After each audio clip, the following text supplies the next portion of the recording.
नमस्कार, मैं सम्राट अमर और आज का हमारा टॉपिक है कट्टरपंथियों से घिरे इमरान। धार्मिक अराजकतावाद के समर्थक उदार और बहुल राजनीतिक व्यवस्था के विरुद्ध होते हैं। ऐसे व्यक्ति या समूह वैधानिक सरकार को अनावश्यक और अवांछनीय मानकर उसे उखाड़ फेंकना चाहते हैं। पाकिस्तान की राजनीति में यही हो रहा है। यहाँ राजनीतिक व्यवस्था में धार्मिक कट्टरपंथी और रूढ़िवादी संगठनों से कोई परहेज नहीं किया जाता। जरूरत पड़ने पर राजनीतिक दल सत्ता हासिल करने के लिए इनका हथियार की तरह इस्तेमाल करते आए हैं। दरअसल पाकिस्तान के प्रधानमंत्री इमरान खान ने देश के एक प्रतिबंधित धार्मिक और राजनीतिक संगठन तहरीक-ए-लब्बैक के हिंसक आंदोलन से निपटने के लिए माफ़ी और रिहाई का राजनीतिक दांव खेला। बीते कई दशकों से पाकिस्तान की राजनीतिक सत्ताएं कानून और संवैधानिक नियमों को दरकिनार कर कट्टरपंथी ताकतों की धार्मिक मांगों पर सहमति के संकेत देती रही हैं। यह भी देखने में आया है कि पाकिस्तान में सेना, आईएसआई, धार्मिक, आर्थिक और राजनीतिक संगठनों में बड़ी जुगलबंदी रही है और ये सर्वोच्च राजनीतिक सत्ता के बेहद करीब भी होते हैं। इस्लामिक आंदोलन के रूप में तहरीक-ए-लब्बैक का गठन 1 अगस्त 2015 को कराची में हुआ था। कट्टरपंथी प्रदर्शनों और धार्मिक मांगों को लेकर यह संगठन पाकिस्तान में बेहद प्रभावशाली धार्मिक और राजनीतिक संगठन के रूप में उभरा है, जिसे रसूल अल्लाह इस्लामिक संगठन के नाम से भी जाना जाता है। यह देश में शरिया कानून लागू करने की मांग कर रहा है। साथ ही फ्रांस से पाकिस्तान के राजनयिक रिश्ते खत्म करने की मांग को लेकर हिंसक आंदोलन भी कर रहा है। गौरतलब है कि फ्रांस की सरकार अभिव्यक्ति की आज़ादी की मुखर समर्थक रही है।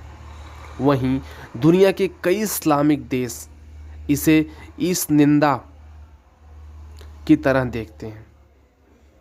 फ्रांस की सरकार ने आतंकी हमलों को रोकने के लिए अपने यहाँ मुसलमानों पर कई प्रतिबंध लगा रखे हैं। पाकिस्तान के धार्मिक संगठन इसका कड़ा विरोध करते हैं। इमरान खान सार्वजनिक रूप से यह कह चुके हैं कि फ्रांस के राजदूत को वापस भेजने जैसे कदम से पाकिस्तान और फ्रांस के रिश्ते बिगड़ सकते हैं और इससे पाकिस्तान का आर्थिक संकट गहरा सकता है। वहीं यूरोपीय संघ का साफ कहना है कि वैदेशिक संस्थानों की सुरक्षा के संबंध में पाकिस्तान अंतर्राष्ट्रीय नियमों का पालन सुनिश्चित करे। इमरान खान के सामने पाकिस्तान को आतंकवादियों के हिमायती देशों की सूची से बाहर निकलने की चुनौती बरकरार है। वित्तीय कार्यवाही कार्यबल एफएटीएफ के निगरानी सूची में बने रहना देश की अर्थव्यवस्था के लिए दिनों दिन घातक साबित हो रहा है। इससे पाकिस्तान को हर साल करीब 10 अरब डॉलर का नुकसान हो रहा है। करीब 10 अरब डॉलर का नुकसान हो रहा है हर साल। इमरान खान को डर सता रहा है कि एफएटीएफ पाकिस्तान को काली सूची में डाल देने का फैसला कर लेता है तो अर्थव्यवस्था पर संकट और गहरा जाएगा। इस आर्थिक संकट और कट्टरपंथी ताकतों के हिंसक प्रदर्शनों के बीच इमरान खान का राजनीतिक व्यवहार भी बेहद लचर नजर आ रहा है। यह किसी से छिपा नहीं है कि इमरान खान ने सत्ता की सीढ़ियां जिस तेजी से चढ़ी हैं उसमें कट्टरपंथी संगठनों ने से उनके रिश्तों और उनके समर्थन की अहम भूमिका रही है। वैश्विक दबाव के बाद भी इमरान खान ने हाफिज सईद जैसे आतंकियों की आलोचना करने से परहेज किया। संयुक्त राष्ट्र की तरफ से अंतर्राष्ट्रीय आतंकी घोषित हाफिज सईद को लेकर पाकिस्तान की भूमिका संशय बढ़ाती रही है। उसे कई बार गिरफ्तार किया गया और गुपचुप रिहा भी कर दिया गया। आतंकी वित्त पोषण के जुर्म में उसे 10 साल से ज़्यादा की सजा हुई थी। वहीं पाकिस्तान की एक अदालत ने मुंबई हमलों के इस साजिशकर्ता को 2 और मामलों में 10 साल की कैद की सज़ा सुनाई थी। लेकिन इन सब के बावजूद भी उसके सार्वजनिक जीवन में कोई बदलाव नहीं आया है। उसे देश में अति विशिष्ट सुविधाएं और सुरक्षा हासिल है। इमरान खान बेनजीर भुट्टो की हत्या के लिए जिम्मेदार माने जाने वाले आतंकी संगठन तहरीक-ए-तालिबान पाकिस्तान (TTP) के प्रति उदार व्यवहार के लिए भी आलोचना झेलते रहे हैं। यह आतंकी संगठन पाकिस्तान में शरिया पर आधारित एक कट्टरपंथी इस्लामिक शासन कायम करना चाहता है। पाकिस्तान अफगानिस्तान सीमा पर मौजूद इलाकों में TTP का खासा प्रभाव है। इस संगठन का पाकिस्तान में चरमपंथ की कई घटनाओं को अंजाम देने का आरोप है। इस साल अगस्त में अफगानिस्तान में तालिबान की सत्ता वापसी के बाद अफगानिस्तान पाकिस्तान सरहदी इलाकों में TTP का प्रभाव बढ़ गया है। कुछ दिनों पहले इमरान खान ने TTP से सख्ती से निपटने के बजाय यह अपील की थी कि TTP से जुड़े लोग हथियार डाल देंगे तो उन्हें माफ़ कर दिया जाएगा और वे आम लोगों की तरह जीवन बिता सकेंगे। गौरतलब है कि TTP ने 16 दिसंबर 2014 को पेशावर के आर्मी पब्लिक स्कूल पर हमला कर 134 बच्चों को मार डाला था। इसके बाद भी जब इमरान खान इस स्कूल में पहुंचे थे, तब आतंकियों के प्रति इसी तरह के उदार रुख के कारण हमले में मरने वाले बच्चों के परिजनों ने उनके खिलाफ विरोध प्रदर्शन किया था।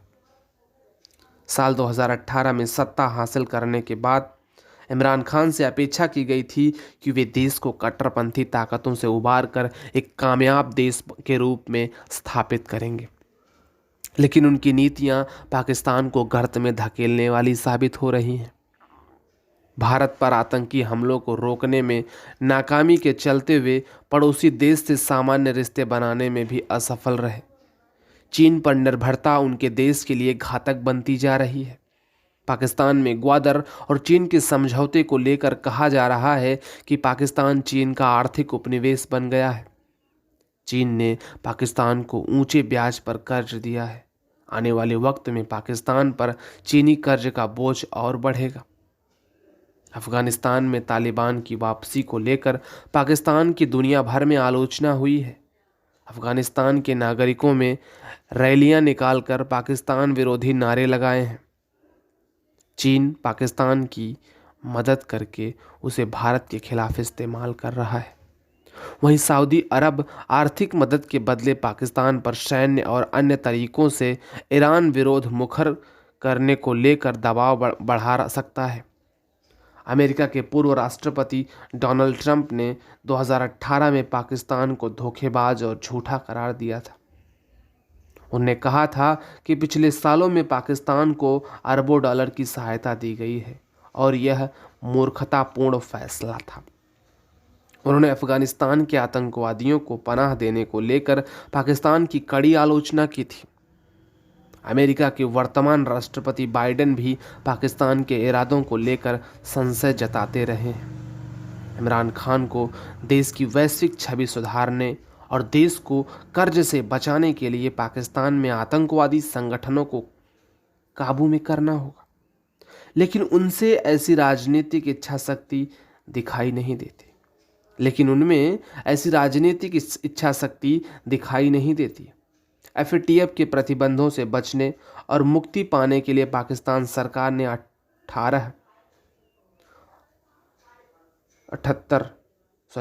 78 संगठनों पर पाबंदी लगाई है। FATF के प्रतिबंधों से बचने और मुक्ति पाने के लिए पाकिस्तान सरकार ने 78 संगठनों पर पाबंदी लगाई है, लेकिन इस सूची में शामिल संगठनों के न तो राजनीतिक कार्यालय सील किए गए हैं और न ही चंदा इकट्ठा करने जैसी गतिविधियों को लेकर कोई प्रतिबंध लगाया गया है। इमरान खान की अदूरदर्शिता, खराब शासन व्यवस्था और आतंकियों के प्रति लचर नीति देश में राजनीतिक अस्थिरता को बढ़ावा दे रही है। इससे संवैधानिक व्यवस्थाएं ठप होने और कट्टरपंथी ताकतें मजबूत होने का खतरा लगातार बढ़ता जा रहा है। ISIS जैसे मोहम्मद, हिजबुल मुजाहिदीन, तालिबान और अलकायदा जैसे वैश्विक आतंकी संगठन पाकिस्तान में पहले ही मौजूद हैं और ये बेकाबू होकर वैश्विक सुरक्षा संकट बढ़ा सकते हैं। धन्यवाद।